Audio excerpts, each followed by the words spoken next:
우울한 때입니다. 사람들이 관심을 받기를 원하는 사람들, 우리 이걸 관종이라고 합니다. 관심 종자라고 하는 거는 줄임말로 관종이라고 해요. 이 관종들이 요즘에 상당히 많이 늘어나는 것 같습니다. 특히 SNS의 발달로 인해서 이 관종들이 더 많이 활동하는 것 같아요. 이 관종들이 많이 이용하는 것 중에 하나가 바로 이 우울이라는 겁니다. 이 우울이라는 것이 어떤 건지 우리가 대충은 알고 있거든요. 그리고 이 우울의 끝은 사람의 목숨을 끊는 것이다 라는 것도 우리가 어느 정도 알고 있기 때문에요. 이 관종들이 가장 많이 사용하는 무기가 바로 이 우울이에요. 이 우울감을 무기로 사람들을 조종하려고 합니다. 자기가 이 우울한 것 때문에 죽을지도 모른다라는 항상 그런 이야기들을 뱉으면서 사람들의 동경을 받기를 좋아합니다. 이런 사람들은 자기가 세상에서 가장 불쌍한 사람이 되어야 됩니다. 만약에 다른 사람이 자기보다 더 불쌍한 게 되어가지고 자기가 받던 관심을 그 사람에게 가져간다면 그 사람을 용서하지 못하는 게 이런 관종들이죠. 근데 이 관종들은 실질적으로 우울감을 느끼지 않는다고 합니다. 그게 중요해요. 이 관종들은 우울감을 느끼는 게 아니에요. 우울감이라는 그것을 매개한다는 거죠. 실제로 우울감을 느끼는 사람들은 어떠냐 이거죠. 내가 우울해라고 표현한 사람은 우울한 사람이 아니라는 이야기입니다. 다시 이야기하면요, 안 드러난다는 거예요. 그래서 이 현대의 큰 문제 중 하나가 바로 우울입니다. 수많은 사람들의 그 자살 이야기들이 나오는 것도 이것과 연관이 없지 않습니다. 우리가 지금 살고 있는 시대에 대해서 초고도화라는 표현을 씁니다. 그리고 초연결이라는 표현을 또 쓰고 있죠. 이 초연결이라는 것을 이끌어내는데 중요한 역할을 했던 게 우리가 지금 쓰고 있는 5G 통신망입니다. 5G 그러니까 5기가 5기가 통신 이게 아니고요.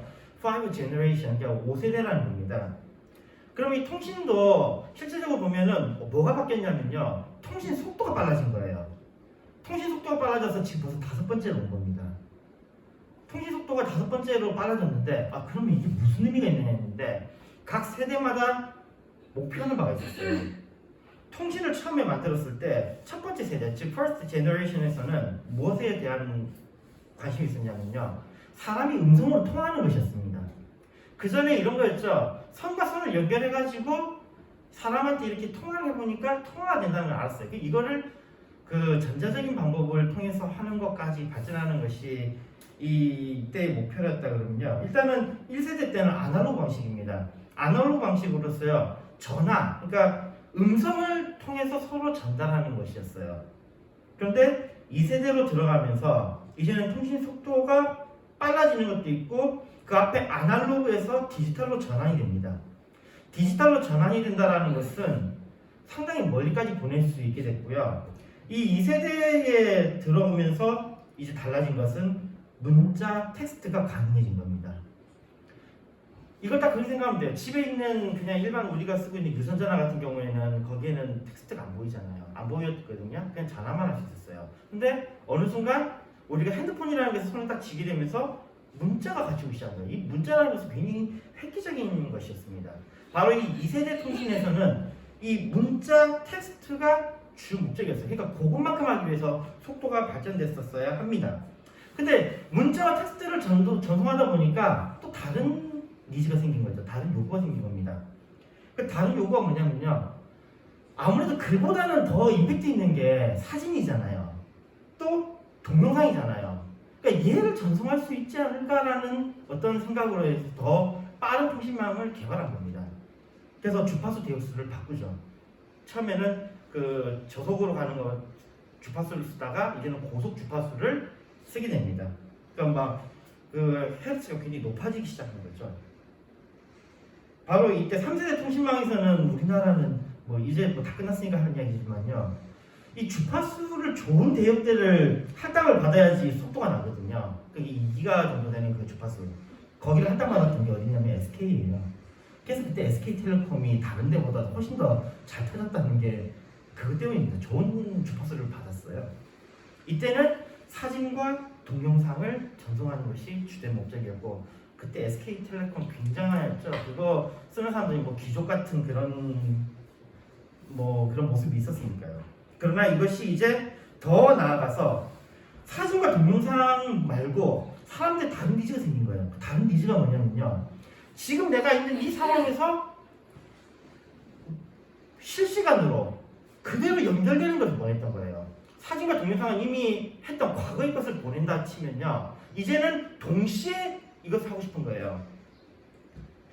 이런 아이디어를 먼저 채택했던 게 애플이 먼저 채택했었죠. 물론 애플 이전에도 이런 것들이 있었지만 애플이 이걸 통해서 아이 메시지, 그 다음에 더 넘어가서 이 아이클라우드를 통해서 지금 페이스타임이라는 것을 처음에 페이스타임을 해서 실시간으로 노력을 했어요. 근데 아무래도 속도가 느리니까 전송량이 한계가 있으니까 그렇게 좋은 화질을 전송하지는 못했습니다. 그러다 보니 이제는 다른 니즈가 생긴 것이 더 빠른 것, 즉 4세대 Fourth Generation 나온 건데요. 이게 우리가 소위 말하는 LTE입니다. LTE라는 거, Long Term Revolution이라고 해가지고요. 이게 LTE라는 4세대가 바로 여기에 나왔고, 여기는 초점이 뭐였냐면 고화질 동영상 스트리밍이 가능하다는 겁니다. 스트리밍이라는 것은 그 동시 접속이 가능하다는 이야기예요. 우리가 쓰고 있는 페이스타임이다 생각하면 돼요. 내가 그냥 화상 통화를 통해서 이렇게 전달하는 거죠. 이런 스트리밍이 발달하다 보니까 그다음부터 인터넷 방송들이 막 생기기 시작합니다. 그래서 뭐 유튜브가 이때 굉장히 발전을 했고요. 이거 말고도 개인 방송, 뭐 아프리카 TV니 뭐 여러 가지 개인 방송들이 이때 발전하게 됩니다. 고화질 동영상 스트리밍이 이때 나오면서 발전하기 시작하죠. 자, 그리고 난 다음에 이제 우리는 5G 세대에 들어옵니다.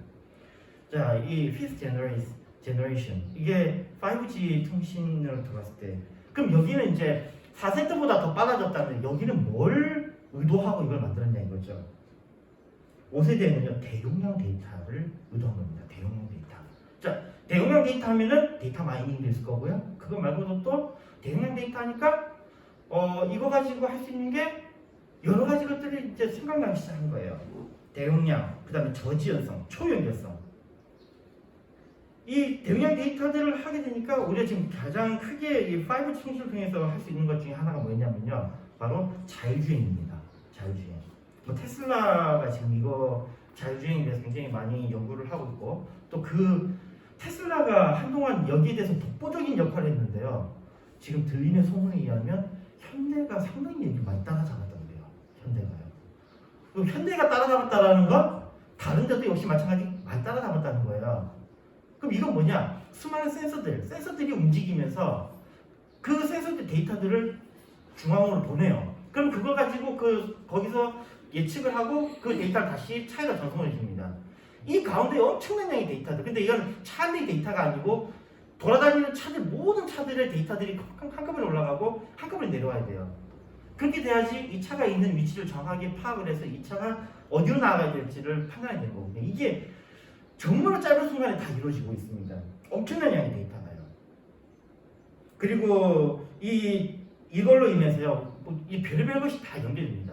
가만히 앉아서 집도 연결이 돼요. 집에서 여기서 핸드폰으로 뭘 할 수 있어요? 집에 보일러도 켤 수 있고, 집에 카메라를 설치해놓고 자기 핸드폰으로 자기 집을 볼 수가 있는 거예요. 집에 지금 누가 오나? 볼 수 있는 겁니다. 초연결성이죠. 근데 이 초연결성이 또 발전하니까 AR가 이제 우리가 이제 집을 새로 보고 저희 가구를 설치해야 되는데, 가구를 보려고 그러니까 어떻게 해요? 가구를 갖고 와가지고 딱 갖다 놓고 이래야 되는 거잖아요. 근데 지금은 어떻게 합니까? 아이패드 하나 들고 가가지고 아이패드에 라이다 센서 있는 아이패드를 들고 가서 비춰놓으면 가구를 그대로 딱 비추면 거기 있는 그 장소에 그 가구를 직접 이 판에다 볼 수 있는 거예요. 판에다 볼 수 있다는 건 이건 뭐예요? 이게 바로 증강현실이죠. AR입니다. 증강현실. 그러니까 저 지난번에 이야기했듯이 토스 같은 경우에도 내가 걸어가는 곳에 그 자리에 거기 그냥 나는 거기 지나갈 뿐인데 거기에 돈이 있어요. 그거 어디에요? 핸드폰 안에. 핸드폰에 그 자리에 가면 돈이 있는 거예요. 신기하죠. 그게 바로 AR입니다. 이런 것들이 가능해진 게 바로 5G 통신이 하는 거. 그 다음에 원격 근무. 요거 하면서 많은 그 사람들이 집에서도 이제 근무할 수 있는 그런 형태가 되어 있는 거죠. 그리고 원격 의료도 가능한 겁니다. 의사한테 내가 이런 것을 자기가 이렇게 화상으로 보여주고 또 여러 가지 그런 이야기를 통해서 빨리빨리 데이터를 처리한 다음에 다시 피드백을 해주면은 굳이 병원에 가지 않더라도 이런 것들이 가능해지게 되는 거죠. 이렇게 되니까 굉장히 편리해질 것이다 라고 했는데요. 또 그게 그렇지만 않은가 봐요. 빠른 변화에 대한 두려움, 항상 연결되어 있다는 이 피로감이 생기기 시작합니다. 그래서 이제 유럽에서는 오히려 이 유럽 5G 통신이 나오면서 5G 시대에 접어들면서 이런 이야기들이 나오기 시작합니다. 연결되지 않을 권리, 여기에 대한 관심이 증가한 거예요. 프랑스에서요 2017년 1월에 로고포법을 시행합니다. 로고포법. 이건 뭐냐면 노사는 근무 시간 외에 연락하는 것에 대해서는 사내 규칙을 협의를 반드시 해야 돼요. 그리고 근무 시간 외에 연락을 할 경우에는 반드시 거기에 대한 대가를 지급해야 됩니다. 그러니까 이런 거예요. 만약 내가 퇴근 시간이 5시다. 프랑스는 4시더라고요. 좋아요. 프랑스 굉장히 좋아요. 4시 퇴근을 딱 하는데 4시 딱 퇴근하는데 갑자기 문자가 띡 와가지고는 그거 어떻게 된 거, 그 진행된 상황 어떻게 됐죠? 라고 이렇게 문자가 오면 어떻게 된다고요? 그거는 거기에 대한 돈을 지불해야 되는 거예요. 문자 보내면. 그게 2017년에 프랑스에서 시행된 로고법입니다. 그리고 이제 유럽의회 고용위원회에서는요 2021년 1월에 연결되지 않은 권리를 EU 법에 명시할 것을 요청을 합니다. 이게 굉장히 이게 지금 중시되는 거예요. 근데 실제로 그런 거예요. 초연결이 되면서 우리가 굉장히 필요하기 시작했어요. 여기저기서 계속 카톡 계속 울립니다. 우리나라에도 여기서 카톡 그러는데, 그리고 뭐 했다 그러면 뭐 전부 다 알림을 설정을 해주세요라고, 알림 설정해주세요, 푸시 알림 해주세요라고, 뭐 정신 남들 핸드폰 보니까 100개씩, 200개씩, 심지어는 10,000개씩 이렇게 빨간색으로 숫자가 올라와 있어요. 이게 자기가 감당할 수 있는 것을 넘어서는 숫자의 그런 알림들이 오는 거예요. 굉장히 피곤해지는 거죠. 그러다 보니 이런 이야기까지 나온 겁니다. 미국, 독일, 이탈리아에서 퇴근 후에 연락을 제재하는 제도를 또 추진하고 있다고 합니다. 그리고 2021년 5월 WHO 코로나19 이후에 재택근무로 인해서, 그러니까 재택근무하면 더 좋다고 생각하잖아요. 근데 재택근무로 인해서 과로사의 위험이 높아졌다는 발표를 합니다. 재택근무하면서요. 이게 더 연결이 돼 있으니까, 과로할 위험이 높아졌다고 발표를 합니다. 그럼 우리나라는 지금 어떻게 진행되고 있느냐? 그냥 참고로 알아두십시오. 우리나라에는 만약에 업무 시간 외에 연락이 오면은, 우리나라는 아직 이런 것에 대한 법이 없습니다. 우리는 아직 연결될 그 법은 아직은 없어요. 없는데 우리나라도 제재를 가할 수 있는 방법이 있습니다. 뭐냐면요, 2019년 1월에 근로기준법이 개정이 되거든요. 이때 뭐가 있냐면 직장 내 괴롭힘 방지법이 시행됩니다. 그러면 업무 시간 외에 연락을 하는 것은 뭐다? 직장 내 괴롭힘으로 처리가 됩니다. 이게 저쪽 소지가 있다고 지금 생각하고 있어요. 뭐냐면 근무 시간 외인데 상사로부터 연락이 오잖아요. 상사로부터 연락이 오면 그건 뭐예요? 안 할 수 없는 거잖아요. 그 사람은 정중히 부탁했다 하지만 정중히 부탁한 게 아니죠. 상사가 연락한 것 자체가 뭐예요? 그 자체가 이미 명령이죠. 그러다 보니까 요즘에는 더 머리 쓴 사람 어떻게 하냐면은 자기한테 친한 사람한테 통해서 옆에 동료한테 연락하게 하는 그런 얍삽한 방법을 쓰는 놈도 있긴 하더군요. 그걸 알고 있는 놈은. 그 정도까지 한 놈도 있긴 한데, 대신에 그렇게 되면은 튕길 수는 있죠. 아무래도 동료가 튕길 수는 있어요. 그럼 상사는 지금 기분 나빠도 어쩔 수 없는 거예요. 근데 만약에 상사가 직접 지시를 했다? 그럼 그거는 직장 내 괴롭힘으로 처벌을 받을 수 있습니다. 그리고 이 카톡 금지법이라고 더불어민주당에서 2020년에 송영길 의원이 이것을 발의를 했어요. 근데 또 개중이 모양이다. 안 되는가 보자. 이 더불어민주당이 상당히 여기 신경 썼는데, 이 반대당에서 아주 강력하게 이거를 치라는 것 같아요. 지금 현재는 그렇다고 합니다. 그러나 전체적인 분위기가 너무 연결이 되어 있으니까 사람들이 피로감을 느끼니까 그걸로 인해서 좀 행복을 추구하자라는 의미에서 이런 것들에 대한 좀 순화되는 것들을 하고 있는 것 같습니다. 실질적으로 보니까요, 하루를 끝내고 집에 오면요 진짜 피곤해가지고 아무것도 못하겠습니다. 이게 피로가 나중에는 무엇이 되냐면 그게 무기력이 되고요, 무기력이 우울이 됩니다. 그러면 여기 이제 무기력이라는 거 하고 그다음 번아웃이라는 단어가 또 있어요. 번아웃. 이 번아웃이라는 것 사이에 좀 차이가 좀 있는데요. 이 무기력이라는 것은요, 무언가 할 수 있는 힘이 남아있는 상태입니다. 그러니까 뭐냐면은 집에 들어와가지고 TV를 멍청하게 쳐다본다든지 유튜브를 시청한다든지 영화를 본다든지 하는 것, 정말 그냥 멍하니 있는 것, 이게 바로 무기력입니다. 반면에 번아웃이 되면요, 이것마저도 못해요. TV도 안 보이고요, 그것마저도 볼 힘이 없는 거예요. 이게 번아웃이에요. 그러니까 번아웃은 굉장히 심각한 단계입니다.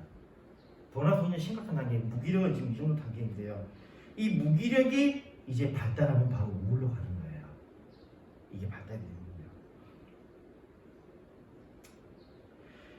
우리가 살아가면서요, 직장이 더 엄밀하게는 직장에서 사람들이, 특히 상사들이 사람을 무기력하게 만들고 결과적으로 우울을 만드는 식입니다. 우리나라에 지금 수많은 사람들이 자살하고 있는 것이 그 자살의 살해 동기 제공자, 즉 살해범은 바로 누구냐? 바로 직장의 상사라는 거예요. 직장 상사들이 지금 그 사람들을 죽이고 있다는 겁니다. 그것도 어떤 방법을 통해서요? 우울이라는 것을 통해서요. 그 사람을 계속 피곤하게 만드는 거예요. 사람들이 정말 피곤해 라고 말하는 거, 바로 그것이 바로 그 사람을 죽이고 있는 것입니다. 이게 나라가 좀 더 발전하면요, 피곤하게 만드는 것이 살인이 될 수 있다는 것까지 인식이 가게 되면 그 다음부터는 조금 더 달라질 수 있을 것 같아요. 아직 거기까지는 안 간 것 같아요. 근데 좀 더 발전된 나라에는 요거까지 신경 쓰고 있더라고요. 보니까 상당히 연구를 많이 하는 것 같아요. 사람에 대해서 많이 연구하는 것 같습니다. 그러니까 이거는 이제는 우리나라는 아직 여기까지 안 갔다 그러면요, 우리가 이걸 인식할 필요는 있어요. 저 사람이 저렇게 하는 게 나를 피곤하게 만드는 게 나로 하여금 우울감을 만들어낼 수 있고 우울감을 통해서 내가 죽을 수도 있겠구나 라는 그런 걸 통해서는요, 그러면 이제는 용기를 내야 돼요. 내가 죽을 수도 있는데 지금 당장에 내가 편안함을 위해서 내가 거기에 예스하는 거, 이건 이제 좀 생각이 바뀌는 겁니다. 내가 죽을 수 있다니까요? 지금 예스함으로 인해서요, 좀 더 생각하게 만드는 그런 계기가 될 수도 있는 겁니다. 우리나라 같은 경우에는요, 정말 다른 나라에 비해서 쉬는 날이 적어요. 저도 이거 보고 좀 놀랐습니다. 좀 우리나라가 쉬는 날이 많은 줄 알았는데 우리나라가 다른 나라에 비해서 쉬는 날이 너무 적어요. 특히 공휴일이 너무 인색합니다. 정말로 인색해요. 하다못해 베트남하고 비교해도, 일본하고 비교해도 우리는 쉬는 날이 너무 없어요. 이렇게 우리나라는 정말 사람들을 피곤하게 만드는 그런 제도를 계속 유지하고 있는 것 같아요.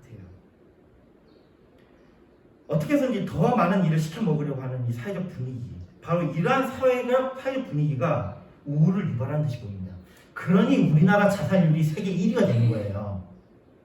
우리나라 자살률 세계 1위가 바로 여기에 있는 겁니다. 사람들을 피곤하게 만드는 것, 사람들을 무기력하게 만드는 것, 그런 사회적인 분위기, 그런 직장의 분위기가 우리나라를 세계 제1의 자살국가로 만든 겁니다.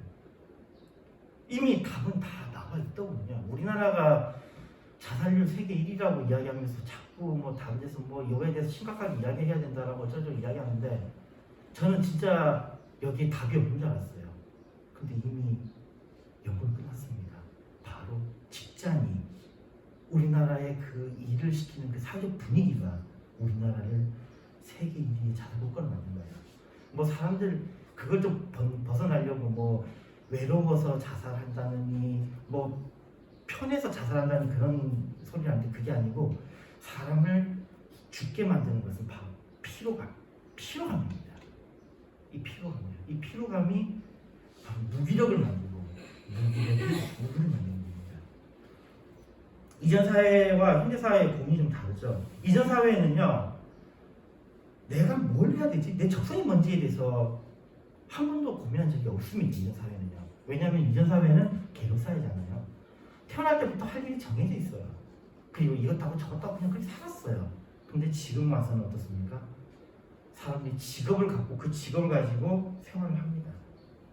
이전 사회에서는요, 어떻게 하면 식량을 확보할까? 이게 중요한 관심이었다면요, 현대 사회는 오늘 뭐 먹지? 선택의 문제가 되어버렸습니다. 뭘 먹어야 내가 잘 먹었다 그럴까? 이 현대 사회의 고민입니다.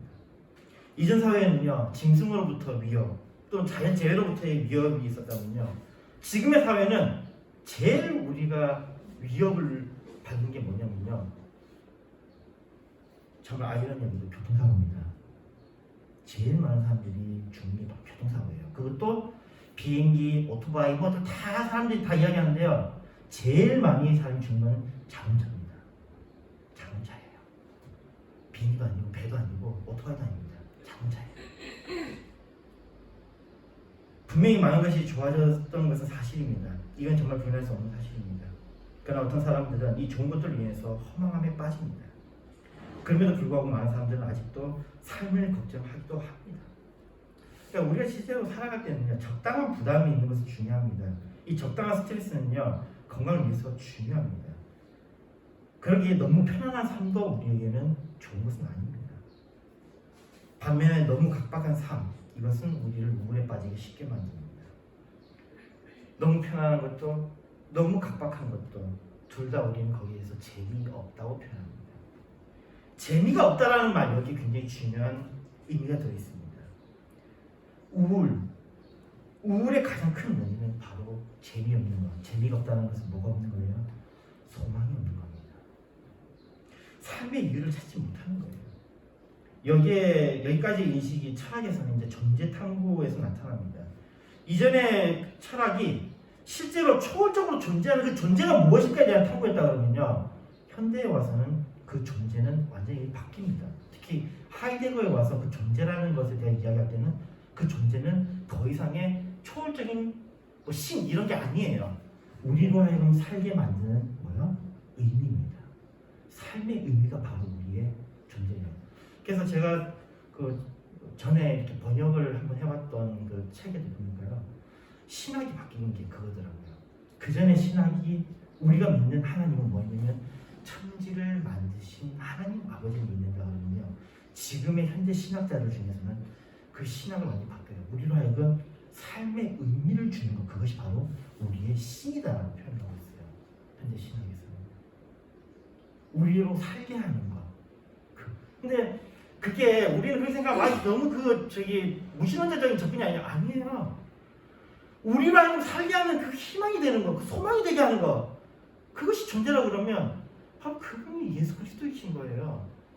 달라진 게 없습니다. 자꾸 다른 쪽으로 자꾸 해석하려고 해서 그렇지, 예수 그리스도가 우리의 삶의 의미이면 소망인 겁니다. 초월적 존재에서 이제는 그 존재가 의미로 바뀌는 겁니다. 고린도전서 10장 31절에 말씀합니다. 그런즉 너희가 먹든지 마시든지 무엇을 하든지 다 하나님의 영광을 위하여 하라. 여기 바로 우리의 삶의 이유가 있는 겁니다. 성경에서 우리의 삶의 이유는 우리가 하나님을 영화롭게 하는 것이라고 말씀하고 있습니다. 우리의 삶의 이유가 바로 이것이에요. 여전히 우리에게는 삶의 이유가 있는 겁니다. 예수님의 시대에는요, 로마의 핍박을 받은 사람들이 있었습니다. 그러나 이 사람들은요, 이런 게 있었어요. 이사야서 7장 14절입니다. 그러므로 주께서 친히 징조로 너에게 주실 것이라. 보라, 처녀가 잉태하여 아들을 낳을 것이요 그 이름을 임마누엘이라 하리라. 로마 시대 때 핍박받던 이스라엘 사람들은요, 이스라엘 백성들은요, 바로 이 말씀을 붙잡았습니다. 그들은 메시아를 기다렸어요. 메시아를 기다리기 때문에 그들에게 소망이 있었습니다. 그리고 지금도 그들은 메시아를 기다린다고 그러죠. 근데 이게 굉장히 커요. 뭐가 크냐면요, 이들은 결코 소망을 버리지 않는다는 겁니다. 어떠한 때에도 소망을 버리지 않는다는 거예요. 이게 굉장히 무서운 겁니다. 이스라엘 백성들을 세계에서 가장 위대하게 만들었던 힘이 바로 이것입니다. 소망입니다. 그들에게 소망이 있는 거예요. 믿음으로 소망을 가지고 그들은 기다렸다는 것입니다. 우리의 삶에 무엇이 가득합니까? 우리 피로감, 이 피로감이 무기력이 우울로 갑니다. 이럴 때에 우리에게 가장 중요한 차원이 무엇입니까? 바로 우리에게 소망을 갖는 것입니다. 우리의 삶에 소망이 있길 바랍니다. 히브리서 11장 1절에 말씀합니다. 믿음은 바라는 것들의 실상이요 보지 못하는 것들의 증거니 믿음의 눈을 통해서 보지 못하는 것을 볼 수 있습니다. 믿음의 눈을 통해서 보기에는 이제는 소망을 가질 수 있습니다. 소망이 있기에 그것을 인내함으로 기다릴 수 있습니다. 우울한 때에 내 삶에 새로운 소망을 불어넣읍시다. 우울한 때에 믿음의 눈으로 그리스도 안에 소망을 바라봅시다. 로마서 15장 13절이 말씀합니다. 소망의 하나님이 모든 기쁨과 평강을 믿음 안에서 너희에게 충만케 하사 성령의 능력으로 소망이 넘치게 하시기를 원하노라. 소망으로 우리의 삶의 기쁨과 평강이 넘쳤으면 합니다. 또한 다음의 말씀은 우울한 때에 우리가 무엇을 해야 하는지 말씀입니다. 로마서 12장 10절 말씀입니다. 소망 중에 즐거워하며 환난 중에 참으며 기도에 항상 힘쓰며. 우리가 할 일은 바로 이것입니다. 소망 중에 즐거워하는 것, 이것이 우리가 해야 될 일입니다. 우리는 그 가운데 인내하는 것이 우리가 해야 될 일입니다. 그리고 그 가운데 우리가 기도하는 것, 이것이 바로 우리가 할 일입니다. 정리하겠습니다. 우울한 때 우리가 할 수 있는 일들을 해봅시다. 걸어도 보고요, 새로부터 시도해보십시오. 내가 바라는 것을 만들어 봅시다. 그 힘이 실제로 나를 살게 할 것입니다. 나의 삶의 의미에 대해서 되돌아보는 시간도 가집시다. 나의 삶의 의미는 나로 하여금 내가 살 이유를 갖게 할 것입니다. 그런 가운데 기억합시다. 우리에게는 궁극적인 소망이 있습니다. 우리에게는 이 세상에 일시적인 소망도 있습니다만, 그러나 또한 우리에게는 영원한 소망이 있습니다. 영원한 생명에 대한 소망이 있습니다. 우리의 소망이 되시는 예수 그리스도를 붙잡는 삶을 살기를 바랍니다. 우리의 삶의 의미가 되시고 우리의 생명이 되시는, 우리의 진리가 되시는, 우리의 길이 되시는 예수 그리스도를 믿는 복된 삶을 살기를 바랍니다. 우리의 근심의 때에, 우리의 고난의 때에, 우리의 마음에 불안이 있을 때에, 우리에게 소망이 없을 때에도 나의 구원, 나의 영광, 나의 힘, 나의 피난처 되시는 주님 안에 거하는 우리가 되었으면 합니다. 바로 그것에서 우리는 쉼을 얻을 것입니다. 시편 62편 5절 7절에 말씀합니다. 나의 영혼아 잠잠히 하나님만 바라라. 대저 나의 소망이 저로 쫓아나는도다. 오직 저만 나의 반석이요 나의 구원이시요 나의 산성이시니 내가 요동치 아니하리로다. 나의 구원과 영광이 하나님께 있으며 내 힘의 반석과 피난처도